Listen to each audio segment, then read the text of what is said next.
Welcome to All Things Financial with Jack Driscoll. Each week, Jack takes on all things you thought were hard to understand about your finances and makes it fun, easy, but most of all interesting.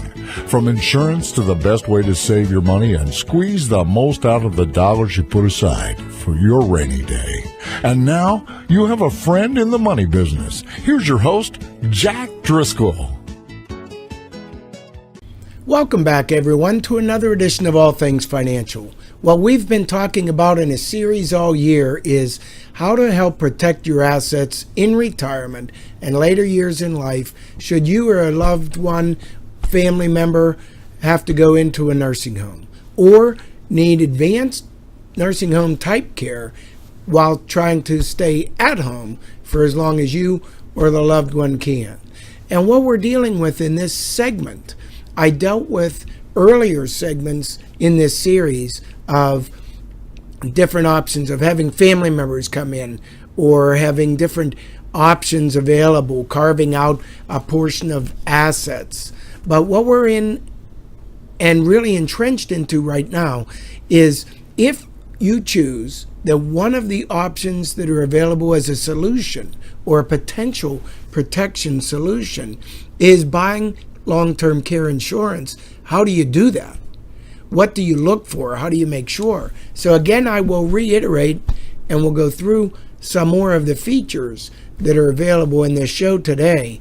But I reiterate, number one, in choosing the highest quality partner in the insurance company that you choose to place your premium dollars with, because you're really investing in a policy that is only good as its promises made, and promises made are only good as the promisor's ability to make good on the promises. So, choose your companies wisely before you evaluate when you're shopping the different provisions each company plan has. That's where we come in to help. So any of you who are interested in looking into long-term care insurance for yourselves, you're looking into shopping for it, we handle multiple carriers. If you come to us, email us, call us, we'll get together with you, help you over the phone or in person, evaluate the options available to you to help you make the best decisions available within your limited resources to protect what's taken you a lifetime to build. All right, let's get right into this segment, and it's continuation, actually, of the last couple weeks' shows on how to buy long-term care insurance and what to look for. In most of these, I'm sharing a survey that was done by Broker World Magazine, and it's their 2014 survey. And what I'm sharing with you in this survey are all of the different types of companies that agreed to participate in the survey, what type coverage options they had available. And the purpose for me sharing it on this show and in the emails is to share with everyone what type options you can ask and inquire about to building and tailoring your own individual long-term care insurance policy program. The younger you look at this, the better off you'll be because the premiums are less and your health is typically better.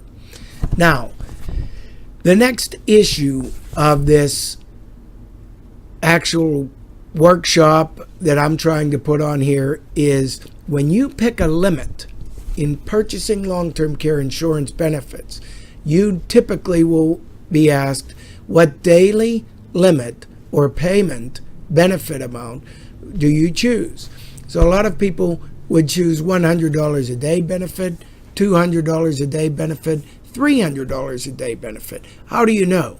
Well, you call around the nursing homes if you do like we did, and you ask, what is the cost of care for someone at the beginning stages of care?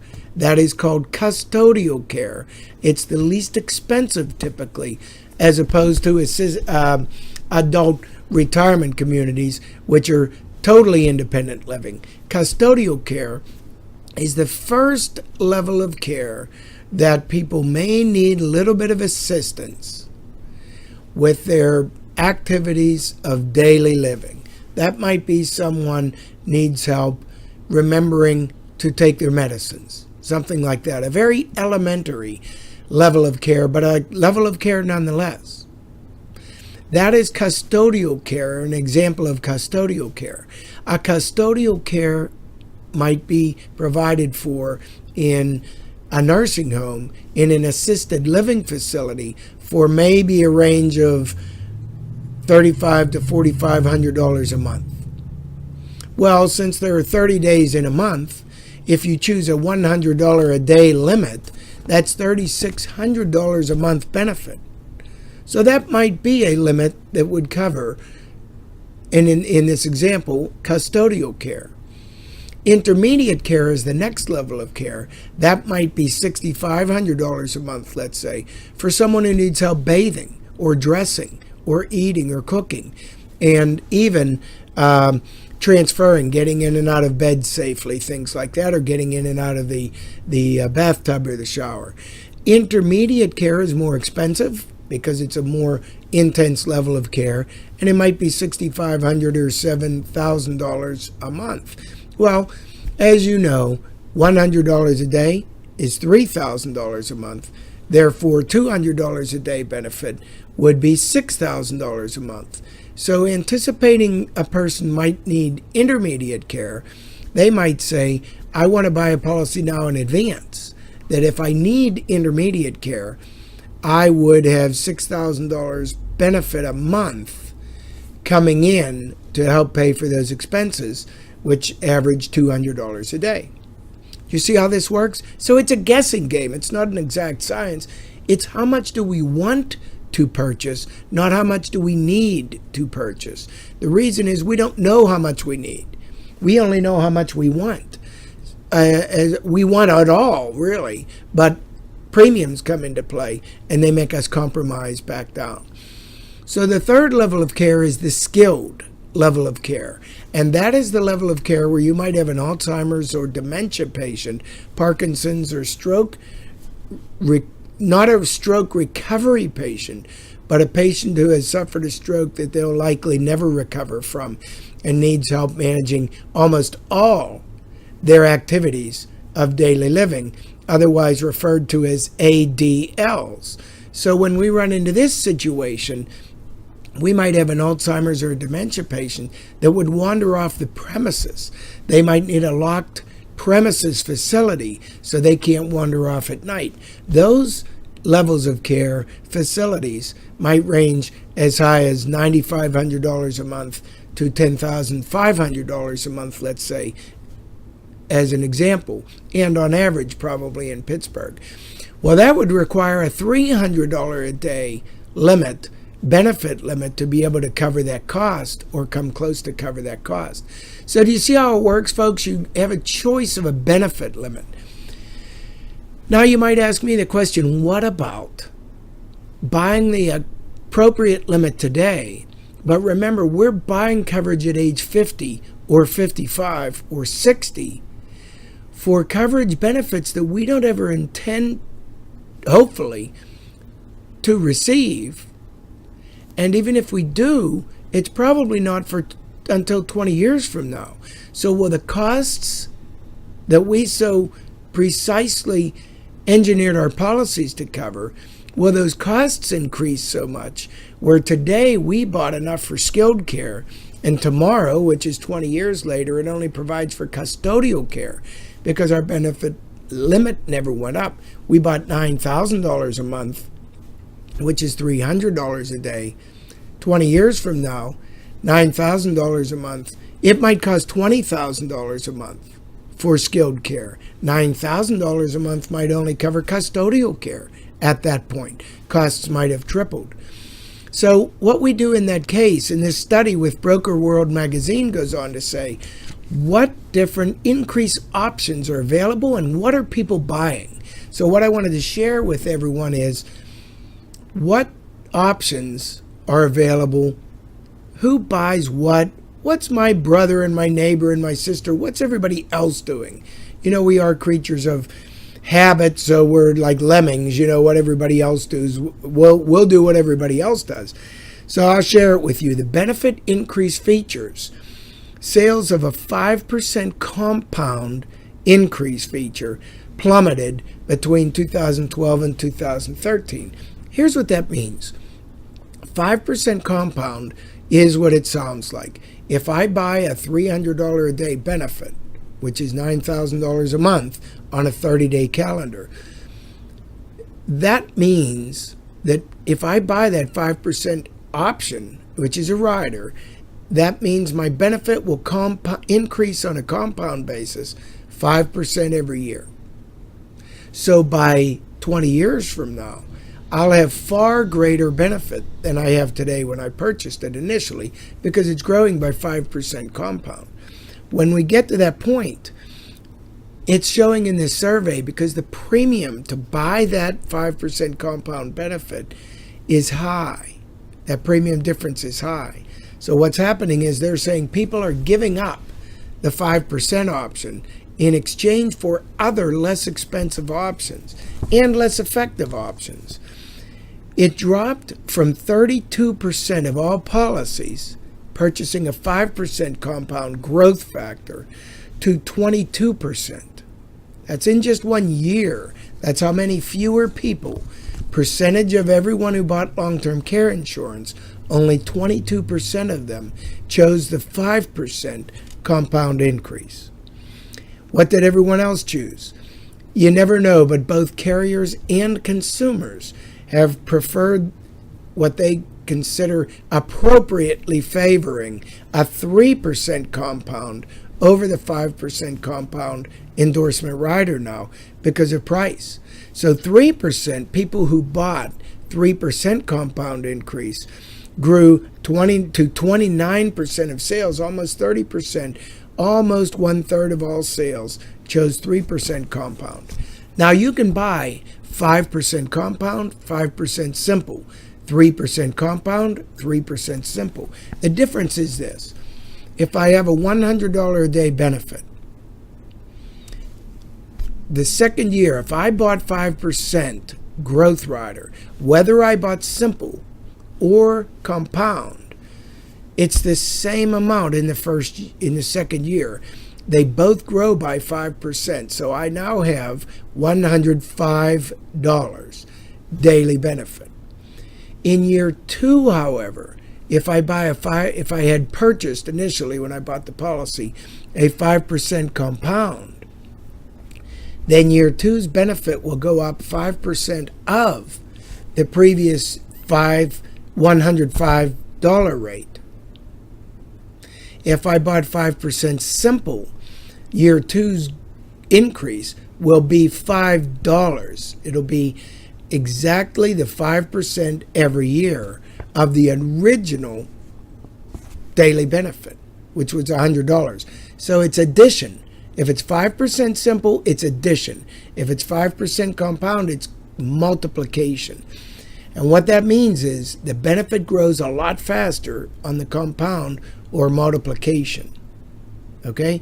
The money would double in approximately 12 years, compounding at 5%. So you'll see a $100 a day benefit in 12 to 13 years, let's say, might grow to $200 a day. Where the simple, it would only be $5 added on top every year. So in 10 years, you've only added $50 on top of the $100 a day benefit. So in 12 years, you'd have $60. So you might have a $160 a day benefit on the 5% simple. You might have a $200 daily benefit just by having a 5% compound. Therefore, you can see why it's so much more expensive. The companies have to pay more now because you bought a faster increasing benefit. So the premium for that rider is more. It's more expensive. So a lot less people are choosing 5% compound because companies have raised their rates to buy that endorsement. They're trying to entice people into buying slower growing benefits so they don't have to pay as much as fast. So you could buy 3% simple or compound, et cetera, et cetera. Now, some people buy long-term care insurance, this survey goes on to say, with no increase factor at all. So they're saying I buy $100 a day or $200 a day. No increase factor. Everyone does what they do when they buy long-term care insurance with benefits. We all want the world, the best we can get, versus premiums. We all want to pay the least amount possible or not spend the money at all. So if we buy long-term care insurance, we are torn between we want the best, but only want to pay the cheapest. We want to pay the least amount possible. And that's why you see so many compromises in coverages. Some people not choosing any increase option at all, again, along that line. So it goes on to say the percentage of purchased policies with no benefit increase feature dropped. So less people chose no increase. They're choosing something. But they also include FPOs, and what that is future purchase options. That means you are able to buy now a rider on your policy that guarantees your ability over the next few years to add future purchase options, in other words, increases, onto your policy if you're willing to pay a then higher premium once you take that incremental increase. That's way different than this rider. The rider says your premium's level at the beginning and it automatically increases. So you have a choice there. There's an age-adjusted benefit feature when you shop for these policies. You'll see some policies say it'll go up 5% through age 60, automatic increases, but then by 3% compound or 5% simple, whatever, from age 61 to 75, let's say, and then by 0% after age 75. So a policy might be available through companies that say it compounds a lot faster earlier years, then it goes to simple increases in the middle years, then no increases beyond that after in the later years. Why would anyone do that? Potentially less premiums you're paying and you're getting something for it. Now, we have these FPOs, these future purchase options. That means you're buying the right now to increase benefits later, but not paying premiums for those increases in case you elect to not exercise those increases. So you see how complex this is, how complicated this is. That's another reason why I tell everyone, I share on the radio and I share in the emails the complexity of our industry and our business. I share that not to teach you as much as to express to you and illustrate why you want a seasoned professional like ourselves to look into this area for you to help navigate all of these decisions, bring them to light so you don't have to do it on your own, and help you choose and design the best type protection available for you and your family. All right, now, there's another issue when we buy long-term care insurance, and that's the elimination period. That is another option. You can choose a deductible period. An elimination period is not the same as when your coverage is eliminated. You have a duration of coverage. When you buy a long-term care insurance policy, you could choose a 1-year benefit, 2 years, 3 years, 4 years, 6 years. Some companies used to, but it's going away rapidly, have an unlimited. What that means is a duration or period is how long, if you go into a nursing home, are you buying payments that the insurance company has to pay for that nursing home, how much per day, and for how long. So the benefit amount, daily benefit amount, might be $100 a day, but you're saying the benefit period is for only 3 years, as opposed to 6 years. Why wouldn't everybody take unlimited premium? The average length in a nursing home varies. You'll see many statistics saying 2.4 years, 3 years, whatever historical averages say. One person might be in a nursing home 10 years. Another person might be in the nursing home 10 days. So what you're trying to do is predict how much protection do you want to buy if you're in an extended stay in a nursing home. A lot of policies are written for 3 years, 6 years, 4 years, somewhere in there. Some are even 2 years. And you look at that and you say, I could choose a benefit, period.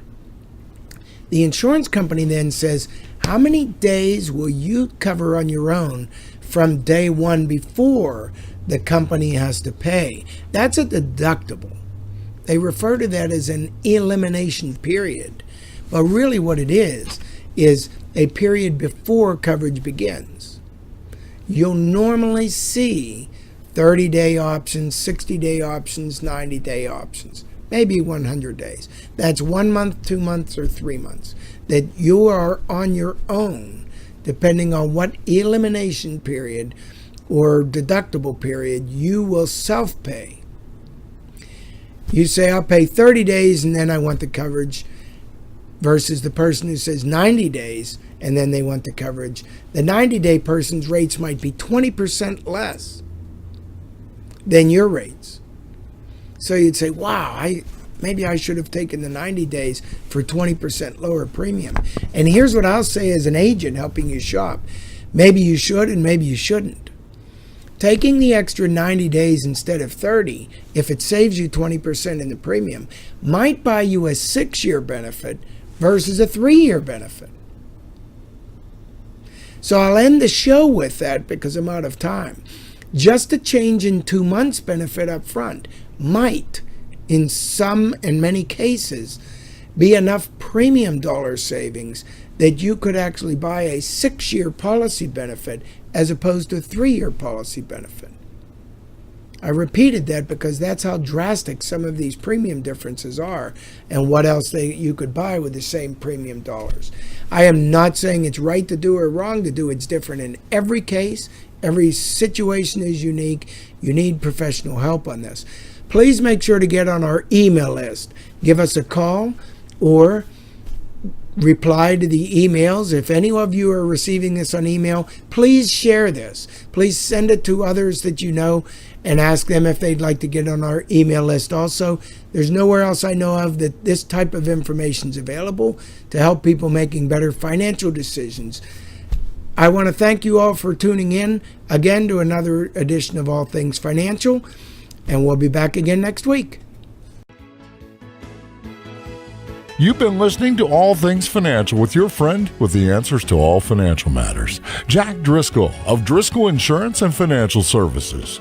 Securities and investment advisory services offered through Sage Point Financial Incorporated, a registered broker-dealer and registered investment advisor and member FINRA and SIPC. Driscoll Insurance and Financial Services is not affiliated with Sage Point Financial, Inc. or registered as a broker, dealer, or investment advisor.